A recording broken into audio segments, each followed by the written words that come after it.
চায়ের সাথে এরকম একটা তোপসে ফ্রাই হলে মন্দ হয় না। আর সঙ্গে যদি থাকে ঘরে বানানো কাসুন্দি, চায়ের সাথে বলো বা গরম ভাতে ডালের পাতে, জাস্ট অসাধারণ জমে যায়।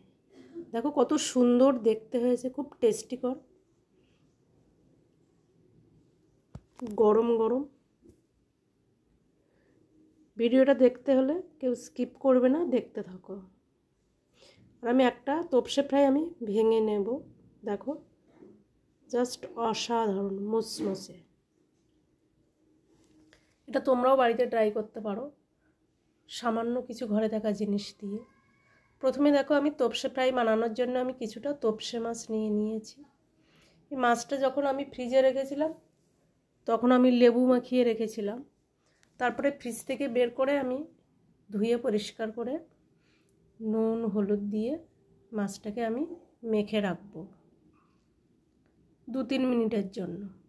তারপরে দেখো একটা কাঁচের বোল নিয়ে নিয়েছি, এখানে আমি একটা ব্যাটার তৈরি করে নেব। আর এই ব্যাটারটা কিন্তু পারফেক্ট হতে হবে, বিশেষ করে তোপসে ফ্রাই বানানোর জন্য। দেখো 3 টেবিল চামচ আমি নিয়েছি বেসন, আর 2 টেবিল চামচ নিয়েছি কর্নফ্লাওয়ার। তারপরে নিয়ে নিলাম নুন হলুদ লঙ্কা গুঁড়ো, আর নিয়ে নিলাম সামান্য কালো জিরে। ভালো করে মিক্সড করে নেব।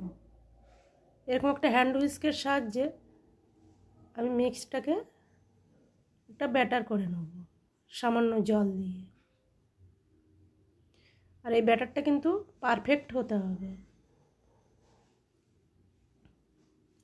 ঠিক এইভাবে তৈরি করে নিলাম ব্যাটারটা।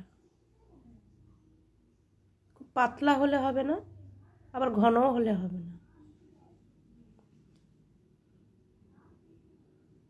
এবার আমি একে একে মাছগুলোকে আমি ফ্রাই করে নেব। একটা প্যানে আমি সাদা তেল গরম করতে দিয়েছি, এটা মিডিয়াম লোমে ভাজতে হবে। আমি অর্ধেকটা দিয়ে দিলাম। হাই ফ্লেমে দিলে মাছটা কালো হয়ে যাবে।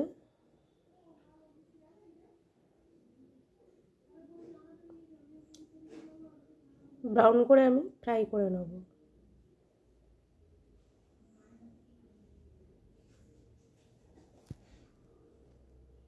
ভিডিওটা ভালো লাগলে সবাই লাইক করো, কমেন্ট করো, আর সাবস্ক্রাইব করতে ভুলো না।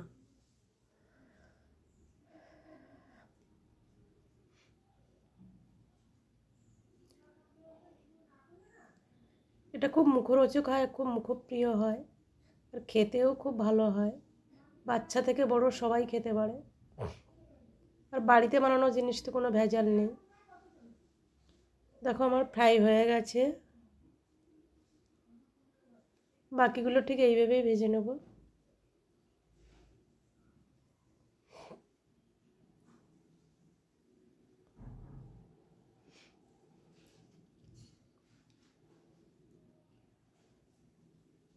মিডিয়াম লোতে আমি ভেজে নিলাম।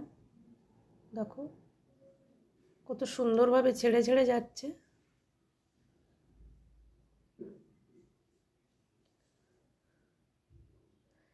শীতকালের দিনে এরকম একটা পকোড়া জাস্ট অসাধারণ হয় খেতে। এটা তোমরাও বাড়িতে বানাতে পারো।